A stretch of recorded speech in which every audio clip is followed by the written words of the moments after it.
Leslie Caron is an American actress and dancer who became famous for her movies like Lily and The L-Shaped Room. She's 94 years old now, and she's finally ready to tell everyone the truth that the world never knew. And it's a story full of sadness, giving up things she loved, and feeling sorry about choices she made. For years, people watching movies saw her as the beautiful star who had everything: being famous, being pretty, and being successful. But behind all the bright movie lights in Hollywood, her personal life was a mess. Every time she got married, she hoped it would bring love and a happy life. But each marriage slowly made her less happy and hurt her career. Instead of helping her feel better, her relationships made things worse, making her lose good movie roles, respect from others, and even the future she dreamed about. While people loved watching her in movies, they never knew about the painful choices she had to make at home. Now, when she's this old, she's breaking her silence to tell everyone how her marriages didn't just fail. They became the reason her career fell apart. Leslie's story started far away from all the pain that would hurt her later. She was born on July 1, 1931, in Boulogne-sur-Seine, France. Her parents were very different from each other. Her dad, Claude, worked carefully as a chemist and made perfumes, while her mom, Margaret, had once tried to be a Broadway dancer. Having these two parents gave Leslie both discipline and artistic talent, but also constant fighting. The family had lots of money and lived in a big fancy house with maids, cooks, and drivers. They spent summers at a country house. But love in that house came second to wanting to be successful. Margaret, who was scared because she grew up poor, put all her hopes into her daughter. Ballet wasn't just art for them. It was like a weapon, a way for Leslie to rise above hard ties. Dreams, maybe even to marry someone powerful. Childhood for Leslie meant strict rehearsals, practicing all the time, and knowing that if she failed, her mom would be disappointed. She wanted love and hugs, but her mother cared more about results than comfort. Even Leslie's grandfather once warned Margaret she was pushing too hard, words the young girl never forgot. Then the war came, and everything fell apart. France became hungry and scary, and Leslie's family lost all their money overnight. Their once fancy life turned into nights spent shivering in cold rooms. They had days of surviving on tiny pieces of food and potato skins. Trust in Paris disappeared. Neighbors turned away, and Leslie quietly watched as Jewish families around her disappeared, their yellow stars replaced by silence. Her mother fell into deep sadness, drinking a lot as her dreams crumbled. Many years later, unable to handle her own demons, Margaret ended her own life. Through it all, ballet stayed Leslie's only safe place, a thin thread of hope in a world where just staying alive had become like a dance. When Leslie was just 11 years old, she walked through the doors of the National Conservatory of Dance in Paris. What started as lessons soon showed itself as her destiny. By 14, she was already performing for audiences, playing the role of a young boy in The Pearl Diver. 2 years later, she joined Roland Pat's newly formed ballet company, a brave group that mixed old traditions with modern ideas, bringing writers, musicians, and creative people into their circle. Leslie wasn't just a background dancer.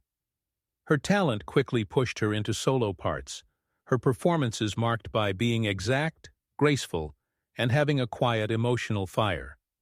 But the elegance on stage hid what her body had gone through off stage. Growing up during the war, years of not having enough food had left her weak. Even as she danced with power, she carried the weight of weakness in her bones. Yet, like much of France after the war, she found new life in art, putting her spirit into every step as if it might keep the darkness away. Then, fate stepped in. In 1950, Gene Kelly sat in the audience during one of her performances, looking for a new partner after Sid Charisse suddenly left an American in Paris. When he saw Leslie, he knew right away she was the one. She had never acted before, but her freshness, charm, and quiet glow were undeniable. Within days, she was on a plane to Hollywood, her life changing forever. The difference was overwhelming. She had spent her youth in occupied Paris, surrounded by hunger, fear, and silence. Now she was under the California sun, amazed by something as simple as a plate piled high with food. However, the dream came with its own set of problems. Years of not having enough had left her weak, and the long, tiring filming schedule pushed her to exhaustion. When she got sick with mononucleosis, MGM almost replaced her. Only Kelly's insistence kept her in the role, arranging her schedule so she could film every other day. His faith paid off. An American in Paris amazed audiences, winning 6 Academy Awards, including Best Picture. Its breathtaking 17-minute ballet scene became a forever moment in movie history.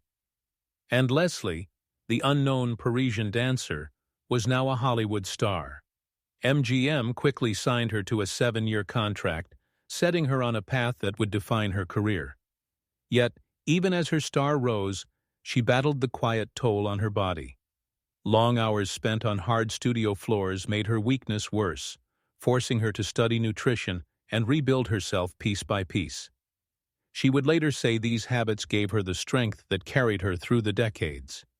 Leslie's real breakthrough came in 1953 with Lily, the film that changed her from a charming dancer into a serious actress. As Lily Daurier, a lonely orphan who finds comfort in a carnival and its puppets, she gave a performance that was both fragile and glowing. What might have been a playful fairy tale became something much deeper. With raw vulnerability and childlike longing, Leslie showed a soul scarred by loneliness, and audiences could not look away. Critics praised her emotional honesty, and suddenly Hollywood saw her as more than a ballerina who could act. She earned an Academy Award nomination, won a BAFTA, and claimed her place among the greats. Lily itself was unusual. Its dreamlike fantasy scenes with Leslie dancing with life-size puppets that represented human nature let her mix ballet with storytelling in a way cinema had never tried. For Leslie, it was more than performing. It was a way of channeling her own wartime childhood into something magical and bittersweet. 2 years later came Daddy Longlegs, 1955, opposite Fred Astaire. Once again she played a French orphan, but now with a quiet maturity. Astaire, still grieving the recent loss of his wife, approached the film with grace and professionalism. On screen their chemistry was effortless. Leslie admired how he made every step appear weightless, though each was carefully crafted. Their daydream ballet sequence became a masterclass in blending ballet, jazz, and cinema's dreamlike intimacy. Then came Gigi, 1958, one of MGM's crowning musicals directed by Vincente Minnelli. The story of a spirited Parisian girl raised to become a courtesan, but choosing love instead, could have felt outdated. Instead, Leslie brought charm, wit, and tenderness, earning the film 9 Oscars, including Best Picture. What few realized was how personally involved she had been. Years earlier, she had read Colette's novella and suggested it to MGM. She even worked with designer Cecil Beaton, shaping the film, this look, and creating its most famous gown, the ethereal white dress with bird-like details. Gigi was not just a triumph she starred in. It was a triumph she helped bring to life. Part of Leslie's lasting legacy rests in the rare company she kept on the dance floor. Few actresses danced with both Gene Kelly and Fred Astaire, each a giant of the screen yet totally different. Kelly, who discovered her in Paris and cast her in An American in Paris, was powerful and athletic, nicknaming her Lester the Pester for her relentless work ethic. Astaire was lighter, elegant, and precise, demanding perfection while making it look effortless. Leslie adjusted to both, proving her versatility and artistry. Her journey with dance stretched even further. Decades later, at a charity gala at the Metropolitan Opera House, she briefly shared the stage with Rudolf Nureyev and Mikhail Baryshnikov. It was only a fleeting moment, but to Leslie it felt absolutely wild, a surreal reminder that her career had bridged eras, styles, and legends. From Lily to Gigi, Leslie's rise traced an extraordinary path, from fragile newcomer to international star. Yet her story carried shadows beneath the glow. The orphaned heroine she played so convincingly echoed her own feelings of abandonment from childhood. Audiences adored her innocence and luminous smile. But behind the enchantment was a woman who had known hunger, war, and loss. That tension between light and shadow became the essence of Leslie Caron, the dancer who became an actress, and the actress who could never fully escape the little girl who once went to bed hungry in wartime Paris. Despite her glittering success in Hollywood musicals, Leslie soon felt trapped by them. She longed for roles that would let her explore real emotion rather than polished choreography. Determined to grow, she turned to Stanislavski's method, diving deep into a style of acting that demanded raw honesty, drawing from one's own wounds to create truth on screen. At the same time, her personal life was taking a painful turn. In 1951, barely 20 years old, she married George Hormel, heir to the family behind Hormel Foods, a name forever tied to Spam. Their wedding was held in Las Vegas, a place Leslie would later describe as grotesque, garish lights, endless slot machines, and weary gamblers hunched over for hours. It was hardly the romantic beginning she had once imagined. Raised in a conservative household, Leslie had entered marriage like an innocent, believing in fairy tales. What she found instead was disappointment. The life she had stepped into felt cold, hollow, and far removed from the security she thought marriage would bring. Even the promise of wealth was fake. Despite his last name, Hormel's fortune was not what people believed, and Leslie soon discovered she was often the one supporting him. His weird nature and troubled habits only made the strain worse. By 1955, the marriage had collapsed, leaving behind bitterness and regret. The divorce was messy and cruel. Leslie sought refuge in New York, throwing herself into dance while ugly rumors swirled. Hormel's side accused her of cheating in an attempt to avoid alimony, false claims that weighed heavily on her spirit. Though she held her composure in public, behind closed doors, she was drained. For Hormel, scandal was nothing new. Despite inheriting millions, his life would remain marked by turmoil and failed marriages. Yet even in heartbreak, she resolved to keep moving forward. In 1956, Leslie married Peter Hall, a brilliant young theater director destined to become one of Britain's cultural giants. At first, their union seemed filled with promise. They welcomed 2 children, Christopher in 1957 and Jennifer in 1958. And Leslie made the enormous sacrifice of breaking her MGM contract to build a life with him in London. Yet happiness never fully settled in their home. Hall believed in strict roles, expecting Leslie to abandon her career for domestic life, something she could never accept. He adored motherhood but also needed the freedom to create. The marriage unraveled when Hall's affair with actress Diana Rigg came to light. Public scandal turned private heartbreak, and by 1965, it was over. Though Leslie long blamed herself for not saving the marriage, she refused to be crushed by betrayal. With her children beside her and her work as her anchor, she chose to keep moving forward. By the early 1960s, Leslie was already beloved for her elegance in musicals like An American in Paris and Gigi.